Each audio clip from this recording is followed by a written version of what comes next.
Outside the European Parliament, flags flew at half-mast. MEPs were holding an emergency session, stunned by the 9/11 attack on the United States, in which almost 3,000 people died. 10 years on, Europe and the world have changed irrevocably.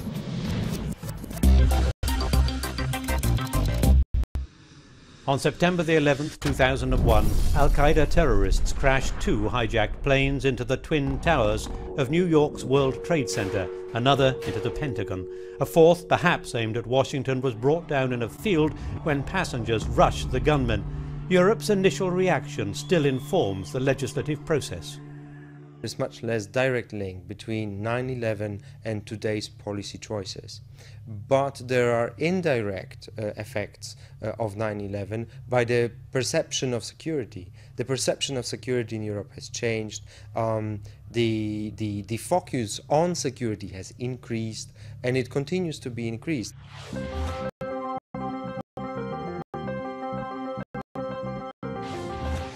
The attack had an almost immediate effect on legislation in Europe. Within 3 months, the European Arrest Warrant was adopted, while the European Commission froze the financial assets of suspects. €100 million were seized. The budget of the EU police body Europol was increased for 2002 to meet the costs of fighting terrorism. Other measures, such as seeing a terror attack on one member state as an attack on all, came after the Madrid train bombing in 2004. Moves to counter the radicalisation of homegrown terrorists followed the attacks in London the following year. Europol has played a major role in countering terrorism, especially as coordinated attacks have given way to what police call lone wolf terrorists, radicalised individuals with a violent agenda. That makes the policing challenge all the more difficult, because we're dealing therefore with a looser network of terrorists and individuals that may not otherwise come to the attention of the police authorities.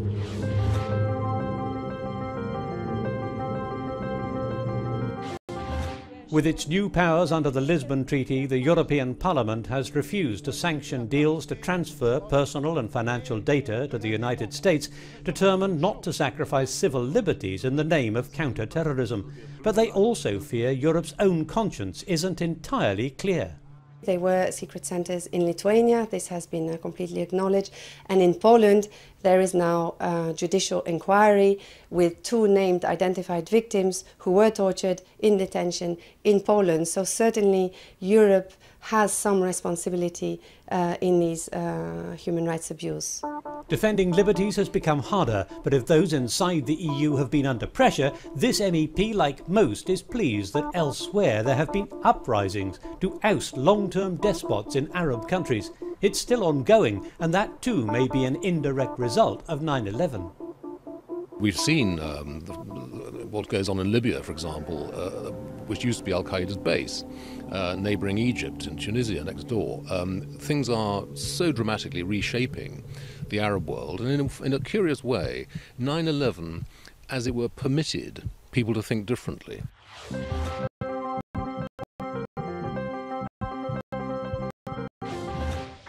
10 years on, conspiracy theories abound. 179 people were arrested in 2010 for offences linked to Islamist terrorism, but far more were held for terrorism linked to separatist or political views. EU legislators remain determined not to curb civil rights, even if it sometimes means disagreement with Washington.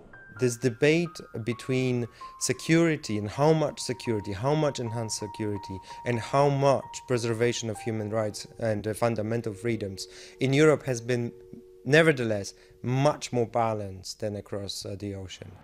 Today, the aim remains to make life more difficult for terrorists, but not for the rest of us.